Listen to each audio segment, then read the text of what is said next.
السلام علیکم دوستو نماز فجر ادا کرنے کے 6 بڑے فائدے آج میں آپ لوگوں کے سامنے بیان کرنے جا رہا ہوں، جنہیں جان کر آپ حیران ہو جائیں گے کہ جو شخص فجر کی نماز باجماعت پڑھتا ہے اسے اللہ رب العزت اتنے زیادہ انعامات سے نوازتا ہے۔ اتنی فضیلت اور اتنے فائدے فجر کی نماز ادا کرنے کے ہیں۔ اگر آپ فجر میں نہیں اٹھتے، سوئے رہتے ہیں، سستی کر جاتے ہیں، سستی کی وجہ سے بلا عذر آپ کی فجر کی نماز اکثر قضا ہو جاتی ہے، تو مجھے امید ہے کہ اس ویڈیو کو دیکھنے کے بعد آپ کے دل میں فجر کی نماز ادا کرنے کا شوق پیدا ہوگا، جذبہ پیدا ہوگا، اور کبھی آپ کی سستی کی وجہ سے بلا عذر فجر کی نماز قضا نہیں ہوگی۔ باقی جو نمازیں ہیں، ظہر، عصر، مغرب اور عشاء، ان میں انسان سویا ہوا نہیں ہوتا بلکہ اٹھا ہوا ہوتا ہے، لیکن فجر کی نماز سے پہلے انسان سویا ہوا ہوتا ہے، اٹھ کر بیدار ہو کر اس نماز کو پڑھنا ہوتا ہے۔ تو کافی سارے لوگ سستی کر جاتے ہیں، سستی کی وجہ سے بلا عذر وہ اپنی فجر کی نماز قضا کر دیتے ہیں، جو کہ ایک بہت غلط کام ہے، نہیں کرنی چاہیے۔ آپ کو معلوم ہونا چاہیے کہ فجر کی نماز ادا کرنے کی کتنی فضیلت ہے اور کتنے زیادہ فائدے ہیں فجر کی نماز ادا کرنے کے۔ ویسے تو کتب احادیث میں فجر کی نماز کی فضیلت کے حوالے سے کافی احادیث موجود ہیں، لیکن میں یہاں پر چند احادیث بیان کرنے جا رہا ہوں جس سے آپ کو اندازہ ہو کہ فجر کی نماز ادا کرنے کی کتنی فضیلت ہے اور کتنے زیادہ انعامات ہیں اس شخص کے لیے جو فجر کی نماز ادا کرتا ہے۔ کتنے بڑے فائدے ہیں فجر کی نماز ادا کرنے کے۔ تو آئیے شروع کرتے ہیں، لہٰذا آپ نے ویڈیو کو آخر تک لازمی دیکھنا ہے تاکہ کوئی اہم بات آپ سے مس نہ ہو جائے۔ دوستو، فجر کی نماز ادا کرنے کے 6 بڑے فائدے۔ نمبر 1، نماز فجر پڑھنے کا پہلا فائدہ یہ ہے کہ نبی کریم صلی اللہ تعالیٰ علیہ وسلم نے اللہ رب العزت سے اپنی امت کے لیے صبح کے وقت برکت عطا کرنے کی دعا فرمائی ہے کہ اے اللہ میری امت کے صبح کے وقت میں برکت ڈال دے۔ اس حدیث پاک سے معلوم ہوا کہ جو شخص فجر کی نماز باجماعت ادا کرنے کے بعد کوئی کام شروع کرتا ہے تو اس کے پورا دن جو بھی کام ہے ان میں اللہ تعالیٰ کی طرف سے برکت ڈال دی جاتی ہے، اور اسی لیے نبی کریم صلی اللہ تعالیٰ علیہ وسلم جب کبھی کہیں لشکر بھیجنے کا ارادہ فرماتے تو آپ صلی اللہ تعالیٰ علیہ وسلم صبح سویرے منہ اندھیرے اس لشکر کو روانہ کرتے۔ تو فجر کی نماز ادا کرنے کے بعد جو شخص کام شروع کرے گا تو اس کے کام میں برکت رکھ دی جائے گی، کیونکہ اس کو برکت، یہ جو برکت کا وقت ہے، اس میں سے حصہ عطا کیا جاتا ہے۔ نمبر 2، فجر کی نماز ادا کرنے کا دوسرا بڑا فائدہ، نبی کریم صلی اللہ تعالیٰ علیہ وسلم نے ارشاد فرمایا کہ جس آدمی نے عشاء کی نماز باجماعت پڑھ لی تو وہ بندہ ایسا ہے جیسے اس نے آدھی رات نماز پڑھی، اور فرمایا کہ جس آدمی نے فجر کی نماز بھی باجماعت پڑھ لی تو وہ بندہ ایسا ہے جیسے اس نے ساری رات نماز پڑھی۔ سبحان اللہ، سبحان اللہ۔ آپ عشاء کی نماز باجماعت پڑھ کر سو گئے، صبح آپ نے فجر کی نماز باجماعت پڑھ لی تو آپ کو پوری رات عبادت کرنے کا ثواب ادا کیا جائے گا۔ کتنے خوش قسمت وہ لوگ ہیں جو عشاء کی نماز باجماعت پڑھ کر سوتے ہیں اور صبح اٹھ کر فجر کی نماز باجماعت ادا کرتے ہیں۔ انہیں پوری رات عبادت کرنے کا، پوری رات قیام کرنے کا، رکوع کرنے کا، سجدہ کرنے کا، پوری رات عبادت کرنے کا ثواب عطا کیا جاتا ہے۔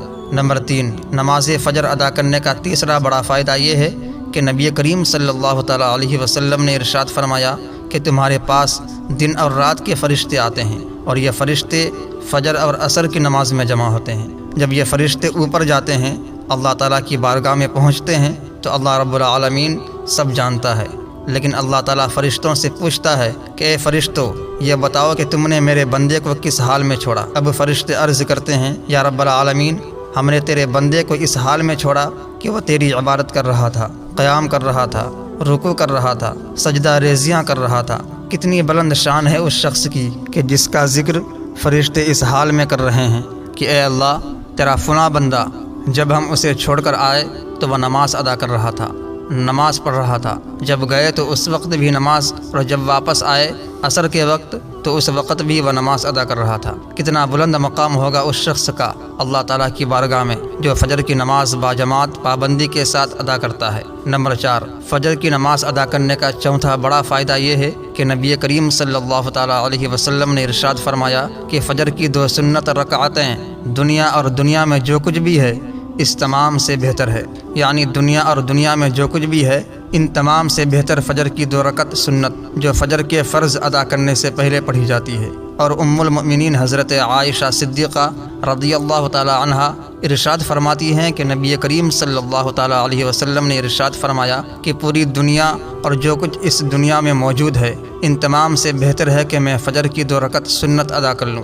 کتنی زیادہ فضیلت ہے فجر کی سنت ادا کرنے کی۔ نمبر 5، نماز فجر کا 5واں بڑا فائدہ یہ ہے کہ صحیح بخاری میں ہے کہ نبی کریم صلی اللہ تعالی علیہ وسلم نے ارشاد فرمایا کہ جس نے بردین یعنی 2 ٹھنڈک والی نمازیں ادا کی وہ جنت میں جائے گا۔ یعنی ٹھنڈک والی نمازیں ایک تو نماز فجر اور دوسری نماز عصر، کیونکہ اس وقت سورج کے اندر حرارت نہیں ہوتی، گرمی نہیں ہوتی۔ یعنی جو شخص نماز فجر ادا کرے گا اور نماز عصر ادا کرے گا تو وہ شخص جنت میں جائے گا۔ اور نبی کریم صلی اللہ تعالی علیہ وسلم کی ایک اور حدیث کا مفہوم ہے کہ فجر کی اور عصر کی نماز یہ منافقین پر بھاری ہے، یعنی وہ فجر کی نماز اور عصر کی نماز ادا نہیں کرتے، یہ ان پر بھاری ہے۔ تو اس سے ہمیں سوچنا چاہیے کہ جو شخص فجر کی اور عصر کی نماز نہیں پڑھتے تو وہ کن لوگوں میں شمار ہوتے ہیں۔ اور اس سے ایک بات یہ بھی معلوم ہو رہی ہے کہ جو شخص فجر کی نماز باجماعت ادا کرتا ہے اور عصر کی نماز باجماعت ادا کرتا ہے تو وہ شخص پکا مومن ہے۔ نمبر 6، نماز فجر کا 6واں بڑا فائدہ یہ ہے کہ صحیح مسلم میں ہے کہ رسول کریم صلی اللہ تعالی علیہ وسلم کا فرمان ہے کہ جس نے صبح کی نماز باجماعت ادا کی تو وہ شخص اللہ کے ذمے یعنی اللہ کی حفاظت میں آ گیا۔ پس تم میں سے کسی سے اللہ تعالیٰ اپنے ذمے کے بارے میں کسی چیز کا مطالبہ نہ کرے، جس سے اس نے اپنے ذمے کے بارے میں کوئی مطالبہ کر لیا تو وہ اس کو پکڑ لے گا اور وہ منہ کے بل اوندھا جہنم میں پھینکا جائے گا۔ یعنی اللہ رب العالمین اس شخص کو منہ کے بل اوندھا جہنم میں پھینکے گا۔ یعنی جو شخص فجر کی نماز ادا کرتا ہے اس شخص کو تکلیف نہ پہنچاؤ، کیونکہ وہ شخص اللہ کے ذمے میں ہے، اللہ کی حفاظت میں ہے۔ تو اس لیے اگر کسی نے اس طرح کیا تو فرمایا کہ اللہ رب العالمین نے اپنے ذمے کے بارے میں پوچھ لیا،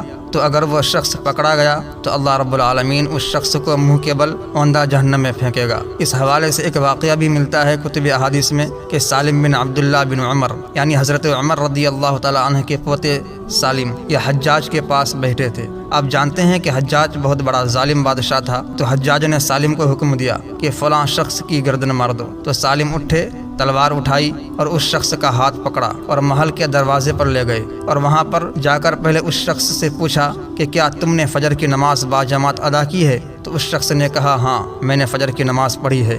تو سالم نے کہا تو پھر تم جاؤ، تم جس راستے سے جانا چاہو جاؤ، تمہیں کوئی روکے گا نہیں۔ اور سالم واپس آ گئے، تلوار پھینک دی۔ حجاج نے پوچھا کہ تم نے اس شخص کی گردن مار دی، قتل کر دیا، تم نے اس شخص کی گردن اڑا دی؟ تو انہوں نے کہا نہیں۔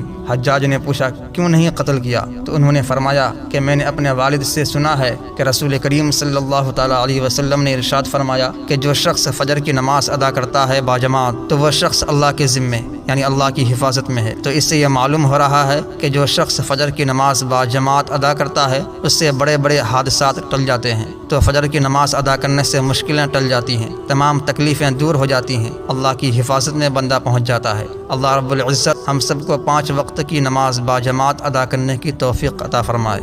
تو دوستو یہ تھی ہماری آج کی ویڈیو۔